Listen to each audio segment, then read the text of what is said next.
Hello বন্ধুরা, আশা করছি ভালো আছেন। যে কাজগুলো সকালে করলে আপনার মস্তিষ্ক কম্পিউটারের মতো কাজ করবে, চলুন সেগুলো কি জেনে নেওয়া যাক।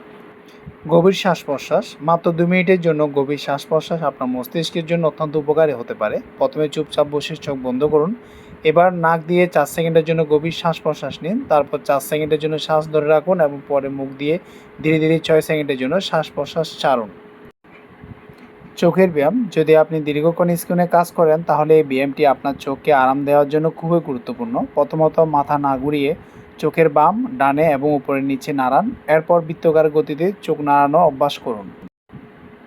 পরিবর্তন আনুন, যদি আপনি আপনার যুক্তি ক্ষমতা, মনোযোগ এবং স্মৃতিশক্তি উন্নত করতে চান তাহলে নিজের দৈনন্দিন রুটিনে কিছু বিশেষ পরিবর্তন আনতে হবে।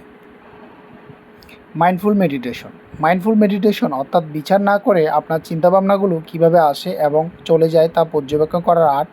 মেন্টাল ক্লিয়ারিটি উন্নত করার খুবই কার্যকরী। এটি করার জন্য একটি শান্ত জায়গায় বসুন এবং চোখ বন্ধ করুন। হালকা স্ট্রেচিং, শারীরিক কার্যকলাপ মস্তিষ্কের বিকাশের সঙ্গে গভীরভাবে সম্পর্কিত। অতএব সকালের সময়টিকে হালকা স্ট্রেচিং বা হাঁটার জন্য ব্যবহার করুন। আপনার পেশে প্রসারিত করার জন্য আপনি হালকা হাঁটাহাঁটি করতে পারেন অথবা স্ট্রেচিং করতে পারেন।